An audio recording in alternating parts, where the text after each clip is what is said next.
독자적인 공급망을 구축하라고 압박한 이유가 뭡니까? 그들의 기술을 우리 땅에 종속시키기 위해서였죠. 한국이 아무리 발버둥 쳐도 결국 미국의 룰을 따를 수밖에 없지 않습니까? 심지어 2026년 1월 15일부로 트럼프 대통령이 국가 안보를 위해 특정 반도체 관세 25%를 매겼다고 발표했었죠. 미국이 열심히 반도체를 파는 한국 눈치를 본다면 이런 결정을 내렸겠습니까? 저는 서류철을 탁 덮으며 차갑게 진행자를 쳐다봤어요. 진행자님, 그건 제가 백악관 무역정책검토회의에서 요청했던 주요 정책 중 하나였어요. 그리고 제 요청대로 그 특정 반도체 관세 부과가 결정된 것이야말로 미국이 한국 눈치를 보고 있다는 결정적인 증거입니다. 그 특정 반도체라는 게 정확히 뭔지 아십니까? 로직 집적 회로를 포함하는 특정 기기에 한한다고 되어 있어요. 그리고 이 기기에는 한국의 주력 수출품인 메모리 반도체는 포함되지 않아요. 굳이 모든 반도체가 아닌 특정 반도체에만 관세 부과를 결정한 건 굳이 한국을 염두에 두었기 때문이라는 게 명확한 겁니다. 그리고 한 가지 더, 진행자님, 지금 미국이 가지고 있는 첨단 기술이 세상을 지배하는 권력이 된다고 생각하십니까? 물론이죠. 특히 세상을 바꾸는 AI 기술은 엔비디아의 하드웨어 없인 존재하지 않습니다. 우리에게 모든 것이 달려있죠. 저는 말을 자르며 단호하게 대답했어요. 엔비디아의 GPU가 분명 핵심은 맞습니다. 하지만 최근 AI 산업에선 엔비디아의 GPU를 아무리 업그레이드해도 속도의 한계점을 유의미하게 넘어설 수 없는 원인이 밝혀졌습니다. 진행자님, 엔비디아가 만드는 GPU는 천재적인 두뇌의 역할을 하죠. 하지만 그 두뇌의 데이터를 공급하는 혈관이 꽉 막혀 있다면 어떻게 될까요? 지금 실리콘밸리 빅테크 기업들이 부딪힌 거대한 벽이 바로 이 메모리 병목 현상입니다. 엔비디아가 칩을 아무리 업그레이드해봤자 데이터를 제때 밀어 넣어주지 못하면 속도는 거기서 멈춥니다. 그리고 이 막힌 혈관을 뚫어내고 한계점을 돌파하게 해줄 지구상의 유일한 마스터키는 단 하나뿐입니다. 바로 한국 기업들이 독점하고 있는 차세대 메모리 HBM입니다. 물론 미국의 마이크론도 아주 소량의 물량을 생산할 기술을 보유하고 있습니다.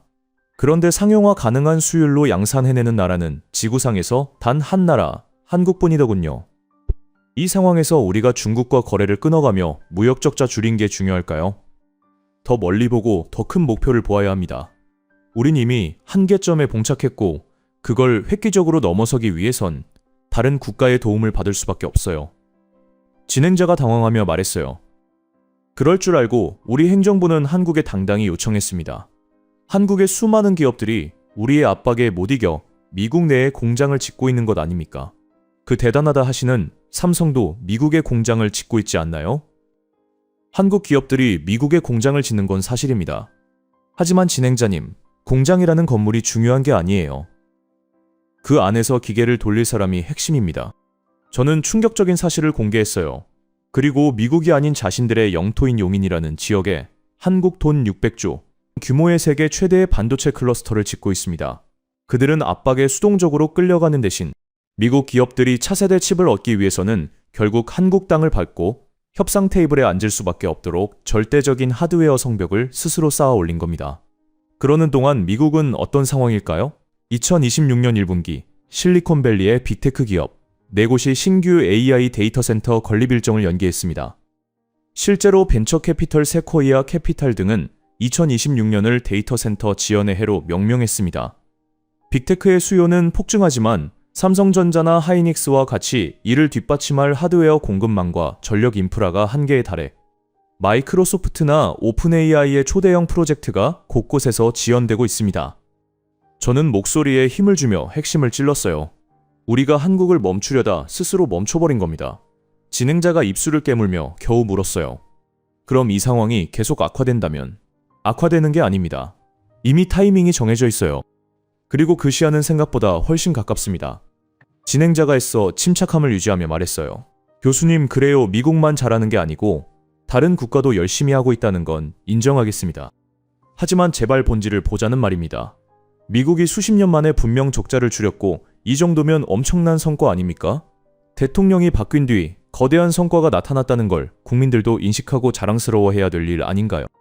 트럼프 대통령이 공약한 대로 아메리카 퍼스트가 실현되고 있는 거잖아요. 진행자님, 물론 수치상으론 고무적인 성과입니다. 저는 잠시 말을 멈추고 보고서를 펼쳤어요. 아까 제가 시한이 정해져 있다고 말씀드렸죠. 바로 이 숫자입니다. 2025년 기준으로 우리의 서비스 수지는 3,500억 달러 흑자를 기록했습니다. 하지만 상품 수지는 여전히 1조 2,800억 달러 적자였어요.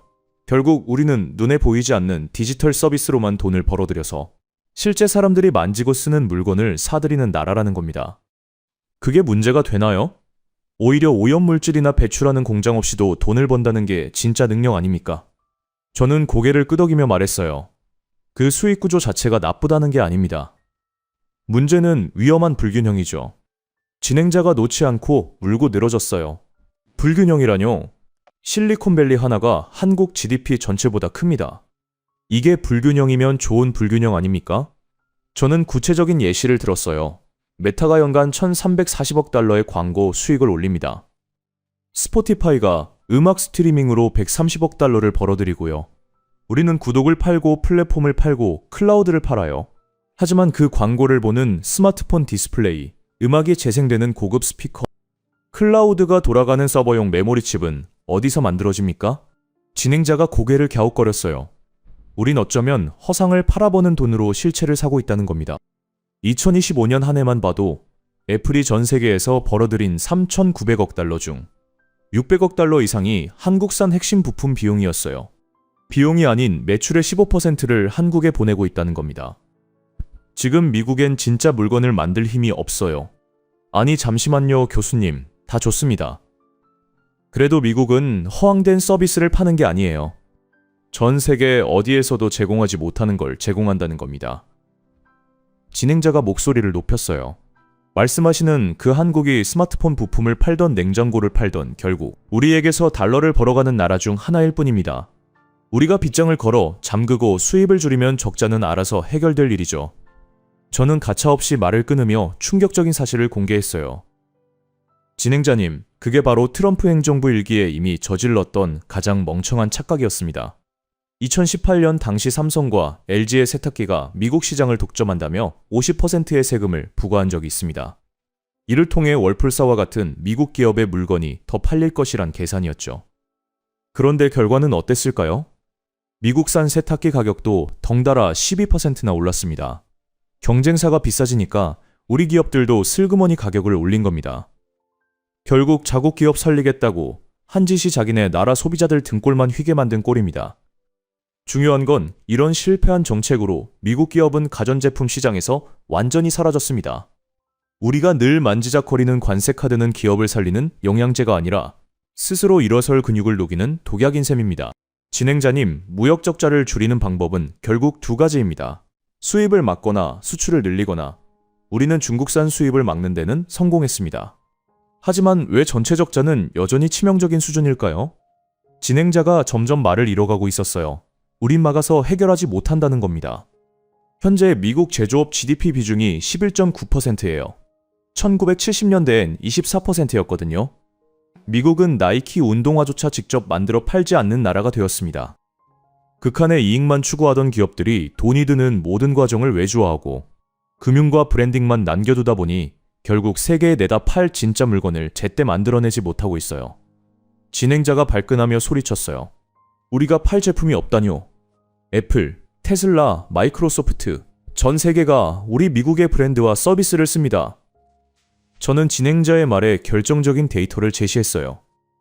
저도 그 브랜드들을 자랑스럽게 생각합니다. 하지만 제품들의 핵심 하드웨어를 어디서 만듭니까? 테슬라 모델 Y에 들어가는 2170 배터리셀, 차량 가격의 35%를 차지합니다. 그 배터리를 만드는 건 LG 에너지 솔루션이에요. 애플 아이폰 15 프로에 들어가는 A, 17 프로 칩과 메모리, 화면 가격만 해도 아이폰 원가의 40% 이상입니다. 삼성과 SK하이닉스가 만들어주고 있어요. 마이크로소프트가 전 세계에 팔고 있는 클라우드 서비스, 그 데이터 센터를 돌리는 핵심 서버용 메모리와 SSD가 모두 한국산입니다. 이 모든 고부가 가치 수출품의 생산 스위치를 쥐고 있는 게 미국인가요? 전부 한국이 만들고 있다는 겁니다. 저는 가장 충격적인 시나리오를 제시했어요. 만약 한국 기업들이 미국 내 공장 가동과 부품 공급을 6개월만 지연시킨다면 어떻게 될까요? 2025년 4분기에 실제로 삼성 테일러 공장에서 일어났던 일처럼 말이에요. 결과가 어떻습니까? 우리 미국의 최고 수출 브랜드들이 공장에서 조립되지 못해 전 세계 시장에서 중국 경쟁사들에게 점유율을 내주게 됩니다. 한국을 때려서 수입을 조금 줄이려다가 우리의 압도적인 수출 경쟁력 자체가 통째로 무너져 버린다는 거죠. 저는 다시금 일침을 가했어요. 물론 한국에도 약점은 있습니다. 내수 시장이 작고 에너지 자금률이 심각하게 낮아요. 하지만 역설적으로 그것조차 우리에게는 기회가 아니라 위험입니다. 왜냐하면 한국의 약점을 메워줄 수 있는 나라가 우리만이 아니거든요. 중국도, 중동도 줄을 서고 있습니다. 우리가 한국을 밀어내면 그 빈자리를 차지할 경쟁자는 넘쳐나요. 우린 하나부터 10까지 스스로 할 수 없게 되었고 결국 혼자서는 돈을 못 버는 기업들로만 이루어진 국가가 되어가고 있다는 겁니다. 이게 미국이 적자를 면치 못하는 가장 결정적인 구조적 원인입니다. 진행자는 마치 제 말을 듣지도 않는 듯 이야기하기 시작했습니다. 교수님, 한국이 아무리 공장을 잘 돌려도 결국 우리가 대체할 다른 국가를 찾으면 됩니다. 인도나 베트남, 멕시코도 있잖아요. 그들의 공장은 하루아침에 대체 가능해요. 우리가 우위라는 사실은 변하지 않아요. 저는 그가 현실을 모르고 있다는 걸 깨닫고 구체적인 사례를 들어 설명했어요. 진행자님, 대체할 국가가 있다고 생각하시는군요. 그런데 과연 그럴까요? 2024년부터 현재까지 진행되고 있는 반도체 공급망 재편을 보시죠. 인텔이 말레이시아에 70억 달러를 투입해서 패키징 공장을 증설하고 있지만 단순한 후공정 조립 라인 하나를 옮기는데도 3년 이상의 시간과 천문학적 비용이 들고 있어요. TSMC가 애리조나 공장에서 겪고 있는 문제도 마찬가지예요. 대만 엔지니어와 미국 엔지니어 간의 업무 방식 차이 때문에 공장 가동이 계속 지연되고 있어요. 저는 더 현실적인 예시를 들었어요. 애플의 인도 공장은 어떨까요? 3년 전 시작해서 현재 아이폰 전체 물량의 약 23%를 담당하고 있어요. 분명 성과는 있지만 여전히 핵심 부품들은 한국과 대만에서 가져와서 조립만 하는 수준입니다. 더 중요한 건 품질이에요. 인도 생산 아이폰의 불량률이 중국 생산 대비 3배 높다는 내부 자료가 있어요. 혹은 전 세계 최고의 전기차 기업이 미국에 있다 해도 만약 차에 넣을 배터리가 없다면요? 테슬라가 실제로 중국 CATL의 LFP 배터리로 전환했지만 에너지 밀도 한계 때문에 겨울철 주행거리가 현저히 떨어져서 결국 최고급 모델은 다시 한국 배터리를 써야 했어요. 진행자가 이마에 땀을 맺으며 목소리를 높였어요. 좋습니다, 교수님. 그럼 제가 아주 간단한 대책을 정확히 말씀드리겠습니다. 언제든 그 핵심 기술 설계도는 여전히 우리가 쥐고 있으니 그냥 미국 땅에 우리가 직접 공장을 차리면 됩니다. 돈도 땅도 넘쳐나는데 그게 대체 뭐가 문제입니까? 저는 차갑고 단호하게 답변했어요. 아닙니다. 그게 바로 진짜 문제입니다. 건물이라는 껍데기는 지을 수 있겠죠. 하지만 그 안을 채우고 기계를 돌릴 인적 자원을 미국은 완전히 상실했습니다.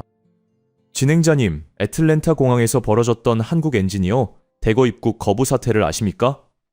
조지아주 현대차 전기차 공장과 배터리 협력사 직원들이 미국 세관에 의해 무더기로 입국 거부당하고 강제 출국 조치를 받았어요.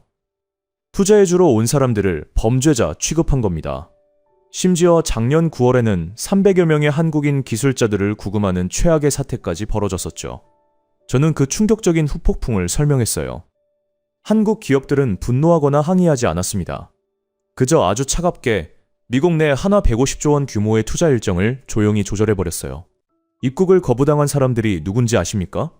수조 원짜리 첨단 장비를 나노미터 단위로 조정하고 수율을 끌어올릴 수 있는 지구상 유일한 전문가들이었어요.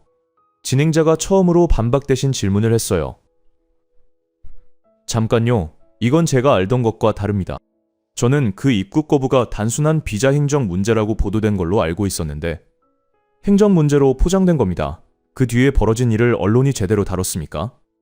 진행자가 말없이 고개를 저었어요. 삼성전자 텍사스 테일러 파운드리 공장은 가동 일정을 연기했고 LG에너지 솔루션과 GM의 합작 공장도 건설 속도를 늦췄습니다. 진행자가 당황하며 말을 더듬었어요.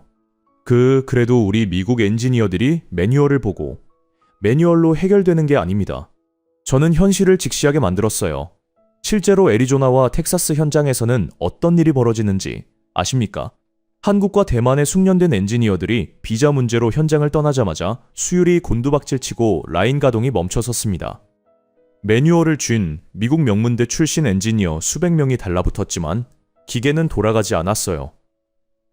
저는 가장 뼈아픈 현실을 담담하게 말했어요. 제조업은 책으로 배우는 게 아니라 손끝의 감각과 30년간 축적된 경험으로 완성되는 것이기 때문입니다. 제가 끊임없이 우리 정부에 요구하는 게 이런 겁니다. 왜 우리에게 돈을 벌어다 줄 사람들을 국가를 적대시하냐는 겁니다. 지금 우리가 돈을 쏟아부어 공장을 지어도 숙련 기술자들이 없으면 단 한 개의 칩도 제대로 만들어낼 수 없다는 현실을 깨달아야 합니다. 진행자의 얼굴이 하얗게 질렸어요. 그가 오늘 밤 처음으로 진심이 담긴 질문을 했습니다. 교수님, 그렇다면 대책이 뭡니까? 저는 그 질문을 기다리고 있었습니다. 사실 오늘 밤 이 자리에 나온 진짜 이유가 바로 이겁니다. 교수님, 우리는 도대체 어떻게 해야 합니까? 백악관에서 교수님이 자문하셨다는 무역수지 회복을 위한 대책안의 핵심이 정확히 뭡니까? 저는 서류철을 덮으며 무겁게 입을 열었어요. 이 자리에서 모든 기밀을 말씀드릴 순 없지만 제가 트럼프 대통령에게 낸 가장 핵심적인 제안 하나를 공개하죠. 저는 한국에 주둔하는 주한미군 병력을 역대 최대 규모로 대폭 증대하자는 의견을 냈습니다. 진행자가 경악하며 자리에서 반쯤 일어났어요. 잠깐만요. 교수님, 저는 지금 무역수지 이야기를 하고 있는 겁니다. 왜 갑자기 미군 이야기가 나옵니까? 무역과 안보는 더 이상 별개의 문제가 아니기 때문입니다. 그리고 진행자님, 동맹국들이 방위비를 올리지 않으면 미군을 빼겠다는 게 트럼프 행정부의 핵심 전략 아니었습니까? 그런데 제가 왜 정반대의 제안을 했겠어요? 한국에 우리 미군을 더 늘리다니요. 방위비를 획기적으로 올리지 않으면 당장 미군을 빼버리겠다는 게 트럼프 행정부의 가장 핵심적인 안보 전략 아니었습니까? 저는 손가락으로 테이블을 두드리며 차갑게 쏘아붙였어요. 그건 유세장에서나 통하는 정치인들의 이야기입니다. 백악관 상황실과 펜타곤의 진짜 셈법은 완전히 다릅니다. 진실을 말씀드리죠. 진행자님, 상상해 보십시오. 만약 한국이 북한의 도발로 인해 반도체 라인이나 방산, 공장에 포탄이 단 한 발이라도 떨어진다면 어떤 일이 벌어질 것 같습니까? 진행자가 말문이 막히며 답했어요. 그야 동맹국인 한국의 큰 피해가. 저는 가차없이 말을 끊었어요. 한국의 피해로 끝나지 않습니다. 애플과 마이크로소프트가 팔아야 할 핵심 하드웨어 조달이 끊기고 심지어 펜타곤의 차세대 무기 공급망마저 마비되죠. 저는 실제 논의되는 시나리오를 꺼냈습니다. 이에 대한 여파로 뉴욕 증시는 붕괴하고 우리 미국의 첨단 산업은 그대로 멈추게 됩니다. 진행자가 다급하게 끼어들었어요. 교수님, 지금 추측으로 말씀하시는 겁니까? 아니면 실제 시뮬레이션이 있는 겁니까? 펜타곤과 국가안보회의가 공동으로 실시한 워게임 시뮬레이션 결과입니다. 과장이 아니에요. 스튜디오의 공기가 얼어붙었어요. 미국 무역 수지의 회복과 성장은 결국 AI, 방산, 우주항공 같은 미래 산업에 달려 있습니다. 그리고 그 압도적인 하드웨어, 제조와 응용 기술을 가진 한국이라는 파트너가 무너지면 미국은 단 한 발자국도 나아갈 수 없습니다. 한국에 생기는 작은 흠집 하나가 곧바로 미국, 경제의 심장을 관통하는 치명타가 되는 구조가 완성된 겁니다. 진행자가 깨달은 듯한 표정으로 말했어요. 그럼 우린 단순히 한국을 상대로 무역 흑자를 걷어보자는 게 중요한 게 아니군요. 산업 전반의 생존이 걸린 문제라는 말씀이시네요. 정확합니다. 저는 목소리를 낮추며 핵심을 찔렀어요. 이제 미군은 동맹을 지켜주는 자비로운 세계 경찰이 아닙니다. 미국의 무역과 경제, 첨단 산업 전체의 심장부를 지켜내야 하는 최후의 방패 역할을 해야 한다는 겁니다. 우리는 방위비 협상 카드로 그들을 협박할 처지가 아닙니다. 오히려 미군 병력을 획기적으로 늘려서라도 그 생산 기지들을 완벽하게 지켜야만 우리 미국이 나아갈 수 있습니다. 진행자가 한참 후에 떨리는 목소리로 물었어요. 그렇다면 이건 단순한 무역 정책 수준을 넘어서는. 네. 이제 미국은 한국을 단순한 동맹국이 아닌 경제 생존의 핵심 파트너로 재정해야 합니다. 저는 더 중요한 부분을 준비하며 말했어요. 그리고 지금부터 이야기할 백악관의 최종 전략을 듣고 나시면 왜 우리가 이런 극단적 선택을 할 수밖에 없는지 이해하게 되실 겁니다. 진행자의 목소리가 더욱 떨렸어요. 최종 전략이라니요? 저는 잠시 침묵한 채 진행자를 바라봤어요. 그리고 천천히 입을 열었습니다. 진행자님, 그 답을 드리기 전에 먼저 하나만 확인하고 싶습니다. 지금까지 제가 말씀드린 내용들 정말로 이해하고 계시는 건가요? 물론입니다. 한국이 우리 경제에 미치는 영향이 생각보다 훨씬 크다는 걸 깨달았어요. 그렇다면 이것도 이해하실 겁니다. 저는 가방에서 두꺼운 백서를 꺼내 테이블 위에 올려놓았어요. 미 백악관 경제자문위원회가 의회에 제출한 2026년 공식 보고서입니다. 인공지능과 대분기라는 제목이 붙어있죠. 진행자가 몸을 앞으로 기울였어요.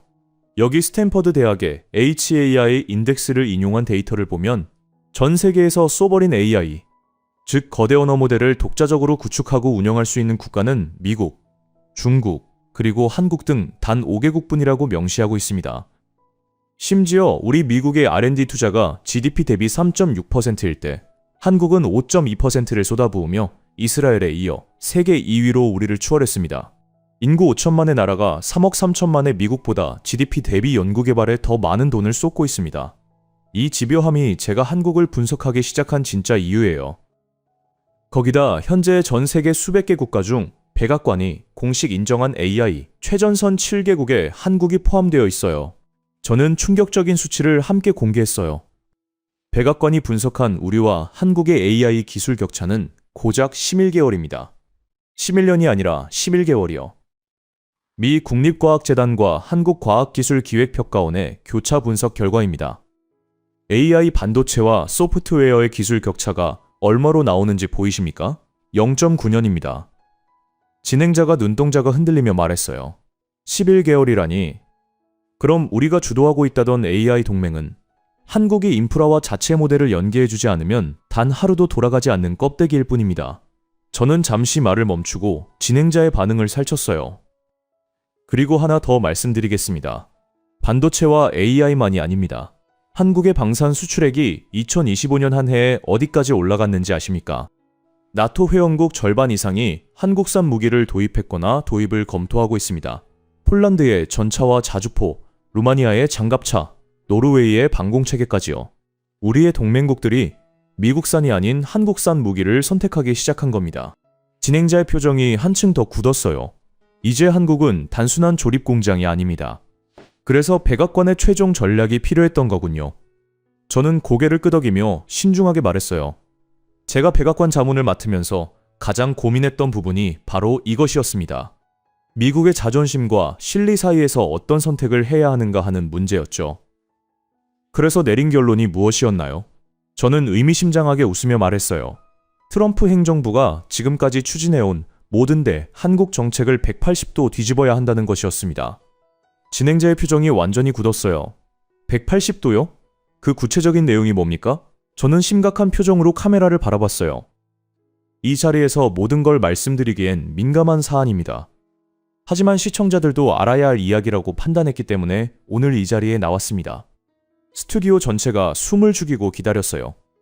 우리가 70년간 상식이라고 믿어온 것을 버려야 합니다. 저는 스튜디오의 정적 속에서 천천히 입을 열었습니다. 솔직히 이 순간 심장이 미친 듯이 뛰고 있었어요. 지금부터 제가 할 말은 제 커리어를 끝낼 수도 있는 이야기였으니까요. 진행자님, 제가 상식을 버리라고 한 건 수사적 표현이 아닙니다. 미국이 건국 이래 단 한 번도 깨뜨린 적 없는 절대 원칙을 폐기하자는 겁니다. 절대 원칙이라면 우리가 70년간 지켜온 최첨단 군사기술의 독점 원칙 말입니다.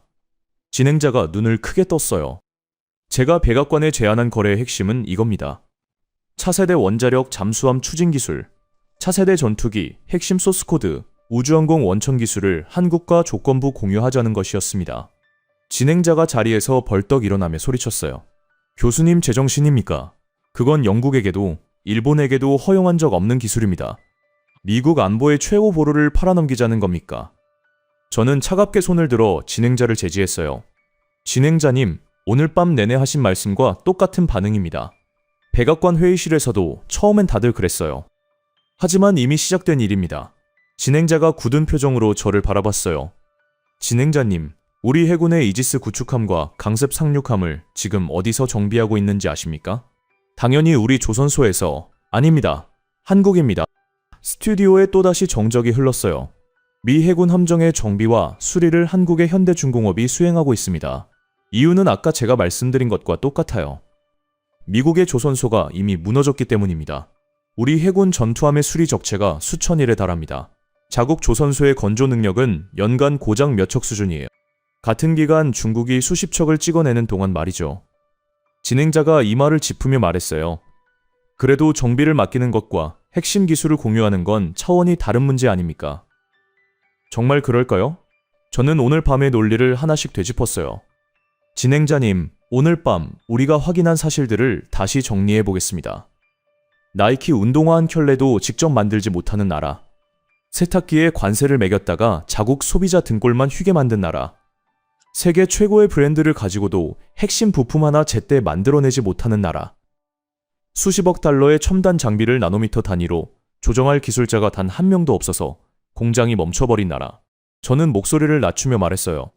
그런 나라가 세계 최강의 군함을 혼자 힘으로 수리조차 못하게 된 건 너무나 당연한 수순이었습니다. 진행자가 말없이 고개를 떨구었어요. 군함 건조에 필요한 초정밀 특수강 용접, 전투체계 통합, 스텔스 선체 설계까지 지금 중국도 따라오지 못하는 기술을 한국만이 보유하고 있어요. 실제 수치를 보시죠.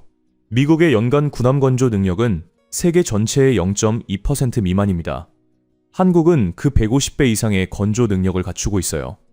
중국이 해군력을 매년 폭발적으로 키워가는 상황에서 우리는 함정 한 척을 수리하는데 몇 년씩 기다려야 하는 나라가 되었습니다. 결국 미 의회가 한국의 해군 함정, 정비를 허용하는 법안을 통과시킨 건 시혜가 아니라 절박한 생존 선택이었어요. 그런데 진행자님, 한국이 우리 군함을 고쳐주는 건 받아들이면서 왜 그 다음 단계는 안 된다고 생각하십니까? 진행자가 힘없이 대답했어요.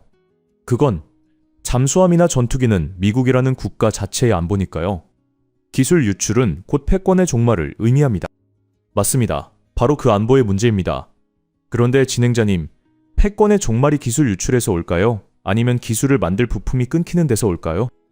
아까 제가 말씀드렸죠. 한국의 반도체 라인에 포탄 한 발만 떨어져도 펜타곤의 차세대 무기 공급망이 마비된다고요. 뉴욕 증시가 붕괴하고 미국의 첨단 산업 전체가 멈춘다고요. 한국은 이미 우리의 뇌를 쥐고 있습니다. AI의 한계를 돌파할 유일한 열쇠인 HBM을 독점하고 있으니까요. 우리의 혈관도 쥐고 있어요. 애플, 테슬라, 마이크로소프트의 심장부에 한국산 부품이 박혀 있으니까요. 그리고 지금 우리의 군함까지 한국 없이는 수리조차 못하게 되었습니다. 뇌와 혈관을 상대가 쥐고 있는데 손에 든 무기만 꽉 움켜쥐고 있으면 뭐합니까? 뇌가 멈추면 움직임도 멈추는 겁니다. 오히려 그 무기를 나눠주로써 상대가 절대로 무너지지 않게 만드는 것이 진짜 안보입니다. 진행자가 떨리는 목소리로 물었어요.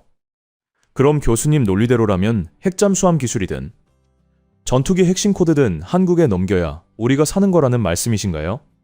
넘기는 게 아닙니다. 교환하는 겁니다. 저는 단호하게 정정했어요. 한국이 원하는 건 우리의 군사기술이고 우리가 원하는 건 한국의 제조기술과 안정적인 공급망입니다. 서로가 없으면 둘 다 무너지는 구조에서 기술을 숨기는 건 협상력이 아니라 자해 행위예요. 이건 동맹의 격상이 아닙니다. 생존을 위한 결합입니다. 우리가 최첨단 군사기술을 공유하면 한국은 완벽한 자주국방 체계를 구축하게 됩니다. 핵잠수함으로 북한의 잠수함 발사 탄도미사일을 원천 억제하고 차세대 전투기로 동북아 하늘의 주도권을 장악하게 되죠. 그들에게 부족한 건 만드는 능력이 아닙니다. 우리가 독점하고 있는 핵추진과 스텔스 원천 기술 몇 가지뿐이에요. 그 빈칸만 채워지면 한국은 어쩌면 세계 3위권의 독자적 군사 강국이 됩니다. 그 결과가 뭔지 아십니까? 진행자가 숨을 멈추고 기다렸어요. 한국이 스스로를 완벽하게 지킬 수 있게 되면 용인의 반도체 클러스터도 울산의 조선소도 배터리 생산 라인도 그 어떤 군사적 위협으로부터 안전해집니다. 그리고 그 생산 라인이 안전해야만 미국의 AI가 돌아가고 미국의 브랜드가 팔리고 미국의 군함이 수리되고 미국의 무역 적자가 해소될 길이 열리는 겁니다. 아까 제가 주한미군 병력을 역대 최대로 증대해야 한다고 말씀드렸죠. 그건 과도기적 조치입니다. 궁극적으로는 한국이 스스로 동북아의 안보축이 되어야 합니다. 우리가 영원히 그 역할을 대신해 줄 수 없으니까요. 주한미군 증대는 한국이 완전한 자주국방력을 갖출 때까지의 안전장치인 셈이죠. 저는 솔직하게 한국이 미국도 가끔 기댈 만큼 강해진다면 오히려 우리에게 더 큰 힘이 될 거라 생각합니다. 진행자가 한참 동안 말을 잇지 못하다 겨우 입을 열었어요. 교수님, 솔직히 이 방송을 시작할 때는 무역 적자가 줄었다는 자랑스러운 소식을 전하는 거라고만 생각했습니다. 그런데 교수님과 이야기할수록 제가 전하려던 소식은 결국 우리의 방심만 불러일으킬 이야기라 느껴집니다. 저는 씁쓸하게 웃으며 말했어요. 그게 바로 무역의 본질입니다. 수치만으로 알 수 없는 깊은 데이터가 핵심입니다. 이것이 제가 오늘 밤 가장 하고 싶었던 말입니다. 무역수지 숫자에 환호하는 사이 진짜 중요한 게 무엇인지 미국은 깨달아야 합니다. 적자를 줄이겠다고 관세를 올리면 우리 소비자가 당하고, 공장을 지으면 돌릴 기술자가 없고, 압박을 하면 상대는 조용히 투자를 조절해버립니다. 70년간 세계의 경찰을 자처하며 쌓아올린 군사 패권마저 정작 군함 한 척 스스로 고치지 못하는 지경이 된 겁니다. 이 모든 문제의 공통분모가 작은 한 국가에 있다는 겁니다. 많은 돈과 노력까지 할 필요도 없습니다. 그 작은 나라를 적으로 돌리면 우리가 멈추고, 그들의 손을 잡아주면 우리가 다시 달릴 수 있습니다. 선택지는 명확합니다. 진행자가 긴 침묵 끝에 겨우 한마디를 했어요. 교수님, 이 방송이 끝나면 엄청난 파장이 일어날 겁니다. 백악관에서 연락이 오는 건 아닌가요? 저는 담담하게 웃었어요. 이미 각오하고 이 자리에 앉았습니다. 사실 이번 자문 계약은 지난주에 종료되었어요. 다음 계약이 올지는 모릅니다. 하지만 계약이 끝났기 때문에 오히려 이 자리에서 진실을 말할 수 있게 된 거죠. 진행자가 마지막으로 물었어요. 교수님, 아직 늦지 않은 건가요? 저는 카메라를 바라봤어요. 화면 너머에 있을 수많은 사람들을 떠올리며 담담하게 답했습니다. 그건 오늘 밤 이 방송을 본 사람들이 결정할 일입니다.